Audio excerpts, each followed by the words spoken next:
in cooperation with police and federal law enforcement departments throughout the United States. Gangbusters!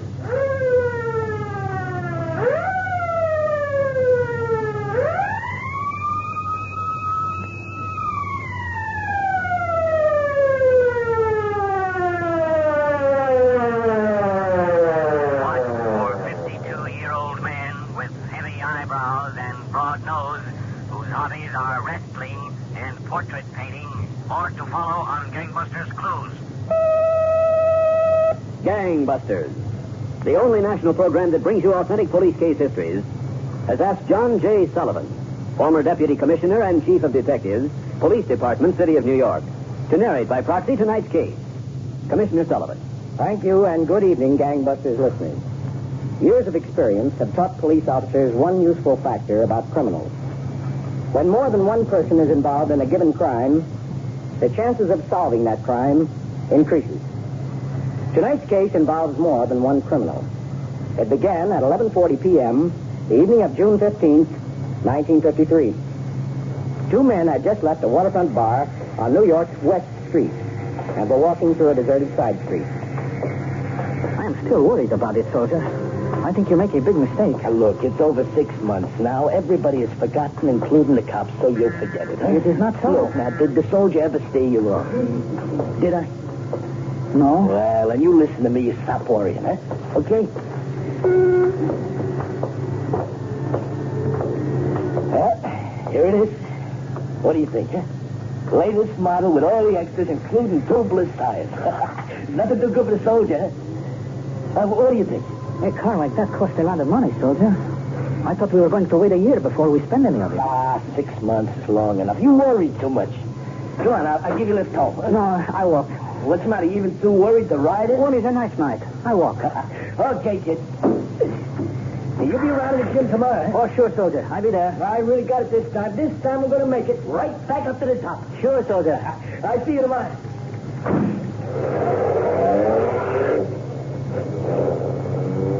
Carlos La Jolla continued on foot down the block. The district through which he walked consisted of small stores, junk shops, and some boarded-up, dilapidated tenements. They were closed and the street empty, except for a black sedan that came slowly towards him and stopped by the curb.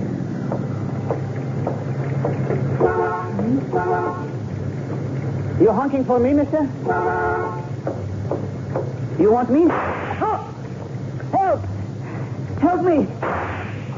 Somebody, please help me.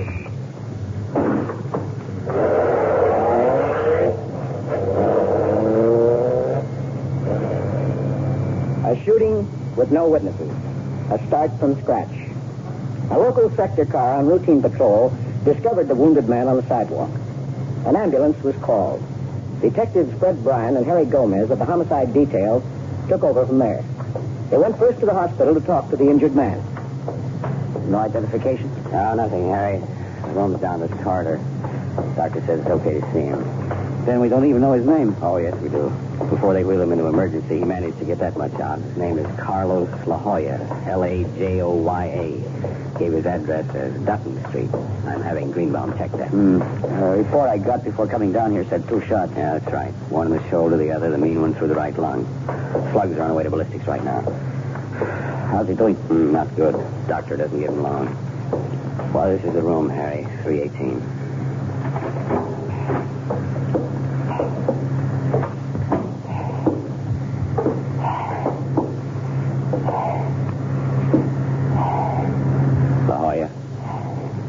La Jolla.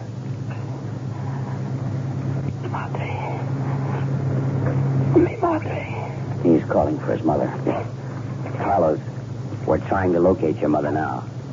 Carlos, do you know who did this to you? No. Can you tell us anything that would help? Only one thing. The soldier. Go on, Carlos. The soldier. What about him? The soldier is someone you know? Si. A friend? Si. A friend. What's his name? His full name? Tell the soldier. Tell him before it is too late. Go on, Carlos. Now try to finish. Better tell the doctor to come in, Harry. And the priest, too. Carlos La Jolla never finished. All Detectives Bryan and Gomez knew was that La Jolla wanted to send a message to a man named the Soldier. With that slim information, they returned to headquarters, where Gomez proceeded to make a thorough check of the identification files. Other checks were set in motion to develop information on the dead man. Later, Gomez joined Bryan in the ballistics lab, where tests were being made on the slugs taken from La Jolla's body. Here's the card on La Jolla. Yeah, what does it show, Harry? 2 arrests for petty larceny, 1 conviction. He was 18 then. Was given a suspended sentence and put into the custody of his mother. Father deserted the mother in 1934. Mrs. La Jolla brought her son to New York in 1935. Bryan, Gomez. What'd you find, Gordon? Something really surprising. Oh, like what? Come over here to the table, see for yourself in the microscope. Yeah. Go on, have a look. Slug on the left is the one taken from La Jolla's lung. Uh-huh. As you can see, it matches the slug on the right perfectly. Well, that should prove that both shots fired into La Jolla were from the same gun. Well, we proved that right away. That slug on the right wasn't taken from La Jolla's body. What do you mean? I mean, that slug on the right has been on file here for a long time. Huh? It was taken from the body of the night watchman who was killed in the Cuffley tooling plant payroll robbery last November. What do you make of that? Over 7 months had passed since 3 unidentified men had robbed the payroll of the Cuffley Tool Manufacturing Company, an outfit occupying a 4-story loft-type building near New York's Market District. Detectives Bryan and Gomez dug out the file on the Cuffley holdup and discovered that the night watchman had been found dead, a bullet through his back. A bullet was the only connection between the murder of Carlos La Jolla, a murder seemingly without a motive as yet, and the $43,000 tool company robbery. They continued trying to put the pieces together. The next step was to visit La Jolla's mother to find out what they could about her son. They found her rocking in the combination kitchen-living room of a cold water flat on Dutton Street. Los ojos están secos. Ojalá que las lágrimas vinieran. What's she saying? She says the eyes are dry, would that the tears would come. Ni dinero, ni salud, ni felicidad. Solamente mi hijo. Y ahora ni él tampoco. She says she had nothing, only her son, and now he's gone. Yeah. Ask her about the soldier. Señora, ¿conoce a alguien que es soldado? Se llama él soldado. ¿Un amigo de su hijo? Sí, un amigo. He calls himself the soldier. He was a friend of her son's. Solamente un apodo. Está loco por golpear otros hombres. What'd she say then? He likes to beat people. Pelea allá en la arena con otro hombre. Se combaten para ganar dinero. Well, he fights in the arena with another man. They beat each other for money. Oh, a prize fighter. Yeah. Soldier's a common enough nickname for pugs. Toda mi vida enseñé a mi hijo a ser bueno. No hacer daño a otros. All my life I taught my son to be good and not to hurt others. Look, Harry, you want to stay around here with her for a while? Yeah, sure. When she calms down, maybe she can give you some sort of description of this soldier character. Try that anyway. Where'll I catch up to you? Well, I'll be at the Cuffley Tool plant. I'm sorry, Mrs. La Jolla. I'm very sorry, man. I'm afraid she doesn't understand. The office of the Cuffley plant was on the ground floor and separated from the factory portion by some grimy, thin partitions. A telephone operator doubled as a receptionist.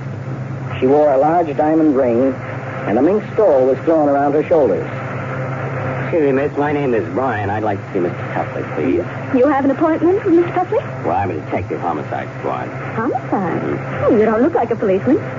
Oh, what's it all about? Well, look, lady, I have to see Mr. Cuffley. You're not very friendly, are you? Just a minute.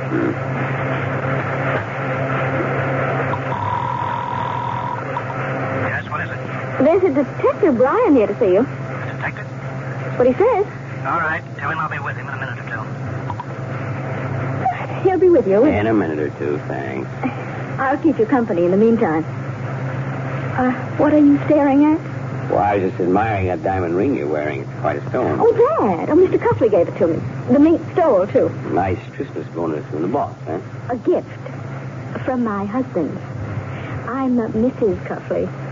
You see, the regular girl's on an errand. I'm just sitting here. I'm sorry, Mrs. Cuffley. I guess I stepped out of line. Well, you don't hear me complaining, do you? And the first name's Ruth. You can call me by my first name. Why? Oh, you're not too friendly, are you? Well, I'm just a little tired to be a clever conversationalist. You see, I haven't had any sleep lately. Working, I presume.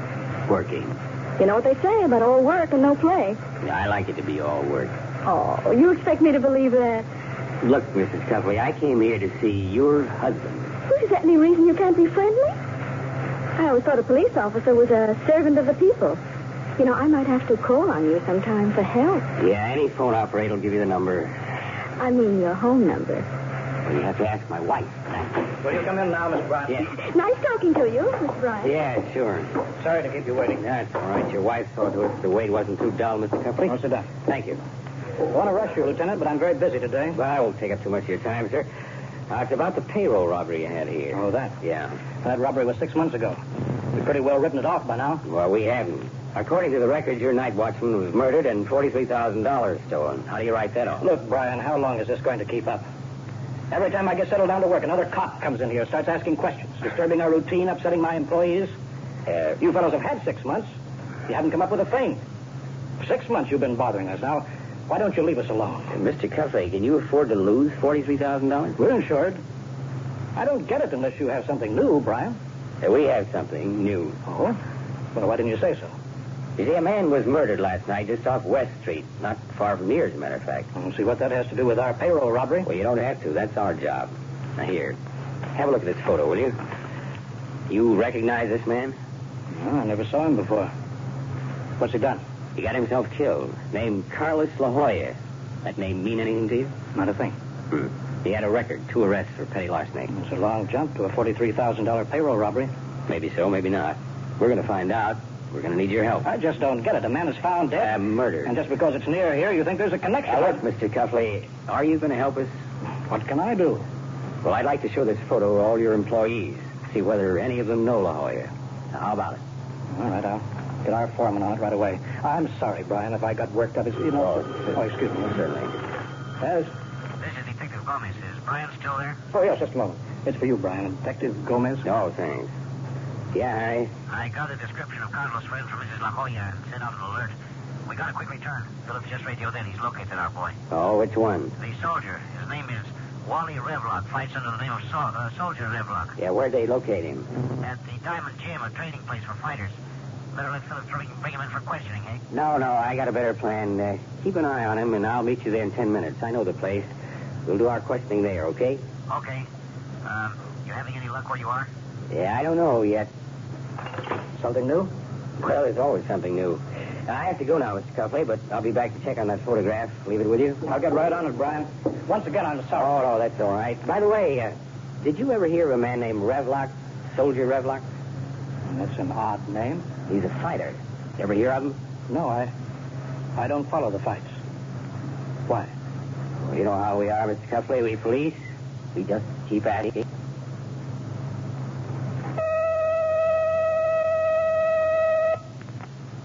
Back to Gangbusters in a moment. Tomorrow night on CBS Radio's Amos and Andy show, Kingfish's ever-loving wife, Sapphire, gets tired of waiting for Kingfish to get a job and takes one herself. Swelling with pride over his wife's sudden affluence, Kingfish does his part. Buys her a wardrobe consistent with her new position. What happens next, we'll hold back until tomorrow night. Don't miss the fun on the Amos and Andy show on most of these same stations every Sunday night. And now, back to Gangbusters.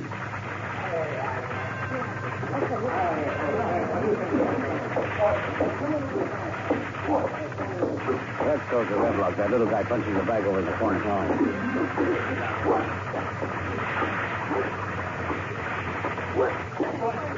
Hey, Revlock.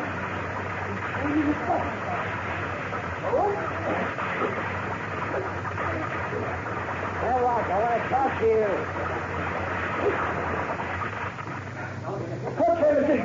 I didn't mean to keep you waiting, but I had to finish up my day's training. Yeah. Gotta be ready when the call comes, you know. Gotta have the hands hard and in good shape. Hands, mister, it's all in the hands. That's the old bread and butter. Hand me that towel, will you, please? Yes. Yeah, I got you. So what is it what do you want to talk to me about, mister? Fight, huh? Knows my style, huh? It's about a fight, isn't it? It's about a killing. Killing? Yeah, we're police officers. Now, did you know a Carlos La Jolla? Carlos La Jolla? Yeah, know him? Why you ask? He's dead. Yeah, I know. Carlos was a great kid. Best. What else do you know, Revlock? Oh, like I said, he was the best. Used to work out with me when I couldn't afford a sparring partner. Glad to get my hands on the one who did it. I'd kill him, so help me. Even if you were cops, I'd kill him with these here hands. Yeah, La Jolla mentioned your name just before he died. He did? They wanted us to give you a message, but he never had a chance to finish it. What kind of message? Well, you tell us. Beats me. I wouldn't know. You ever hear of the Cuffley Tool Company? Cuffley? Right. They make machine parts. Oh, I never heard of them. I'm a fighter. I don't know anything about machinery except these here hands of my head. Well, you said before that La Jolla worked out with you when you couldn't afford a sparring partner. That's right. He was a good boy, Carlos. But you can't afford a sparring partner now. Well, I got my hands out some money. How? An old friend lent it to me. What's your friend's name? His name is Jerry Boone. Suppose we checked with Boone. Well, you can't. Jerry died 3 months ago. You can check on that, though, if you don't believe me. Why shouldn't we believe you? Well, asking so many questions like, acting like maybe I did something wrong. Have you? What, done something wrong? Yeah. Not me. I always stay out of trouble. I live a clean life and take care of myself all the time. Got to if I'm going to be ready when the call comes, you know. Have to be ready, go in, nice and trim. You got to have the hands in shape there. Got to be set, for my comeback. Hey, look, give me one right here in the gut. Go ahead. Go ahead, hard as you could. See how I can take it. Go ahead. And nobody's in good enough shape to take a slug in there, Redline. Look. Who'd want to hurt me? I never did anything to anybody. Did Carlos La Jolla? He's just a nice kid as far as I know. That's all you know? That's all. There was no doubt in the minds of Detectives Bryan and Gomez, gangbusters listeners, that Soldier Revlock knew more than he was telling. They decided to play a waiting game and keep the soldier under surveillance. Sometimes this pays off. A few hours later, Bryan was sitting at his desk catching up on a sandwich and a cup of coffee. About the sandwich, Fred. What? Phillips just called in on Revlock. Someone shot him in his rooming house. Well, I thought Phillips had that all staked out. So did I. Says he went for a glass of water, took only a minute, heard a shot, and rushed back. Nobody but Revlock lying on the floor, plugged in the stomach. Phillips thinks the guy went up the stairs and over the roof. How's Revlock? Not good. The ambulance is on the way. You ready to roll? Yeah, I'm ready. Bryan and Gomez beat the ambulance to Revlock's rooming house. A crowd had gathered in the street, and the hallway was full of milling residents. All right, everybody. Phillips, clear the hall and shut the door.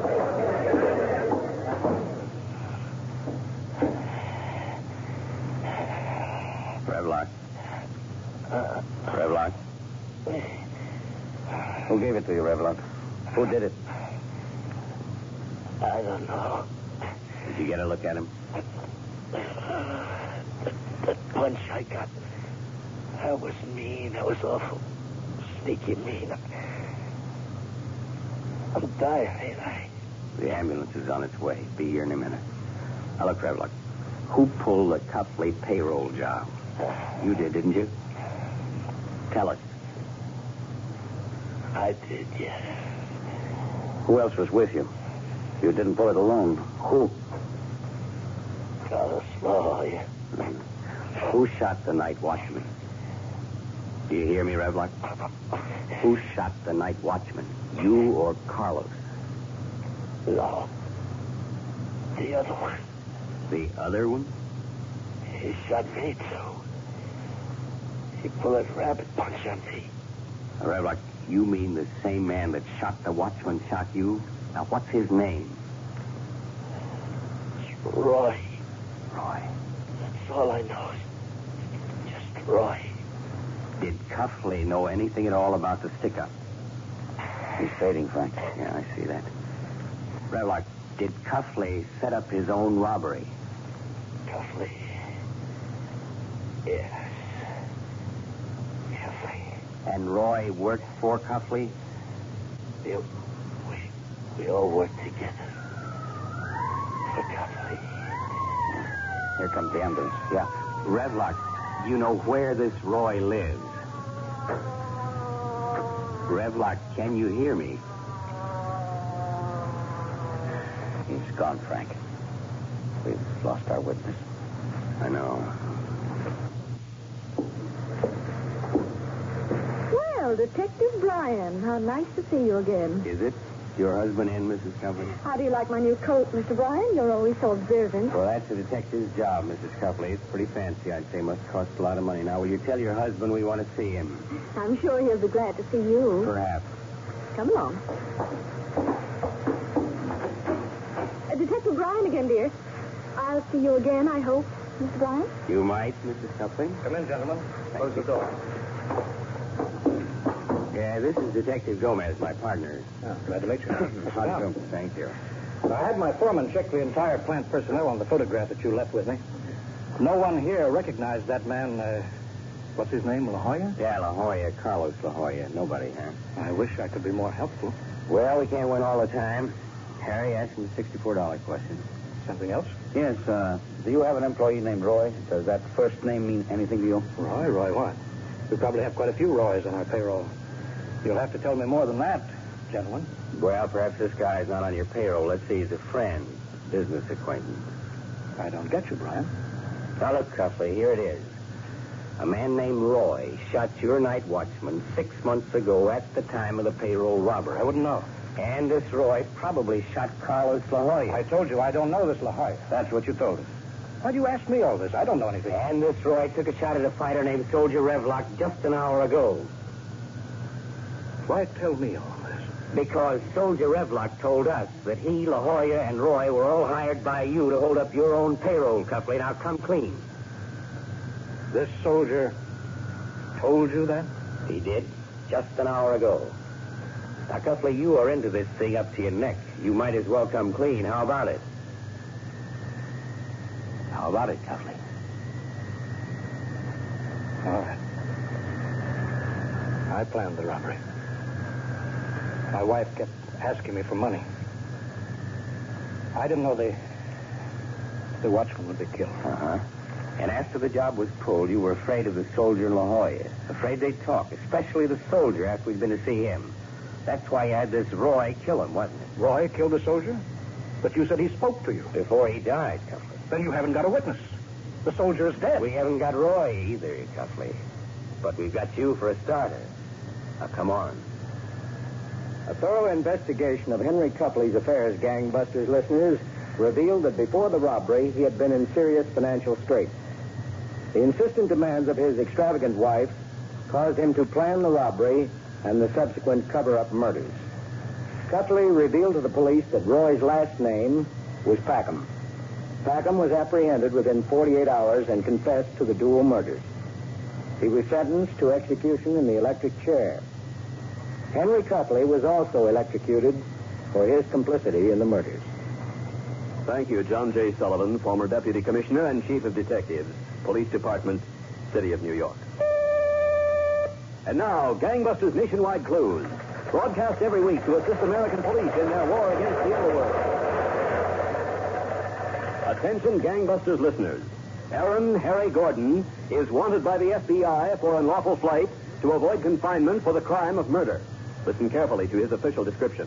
Aaron Harry Gordon, age 52, 5 feet 5 1/2 inches, 145 pounds, short build, dark chestnut hair, blue-green eyes, fair complexion. May seek work as a house painter. This fugitive is blind in left eye, has heavy eyebrows, and nose as broad as ridge. He is an amateur wrestler, a proficient still life painter, and portrait painter. Caution. Gordon may be armed and should be considered dangerous.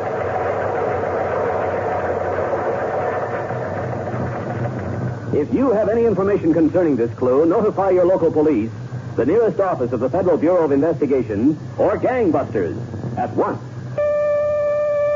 Tonight's Gangbusters case was written by Edward J. Adamson and directed by Leonard L. Bass. with Louis Van Ruten, Scott Tennyson, and Will F. Zuckert in leading roles. This production was supervised for CBS Radio by Jerry Danzig. Gaylord Avery speaking.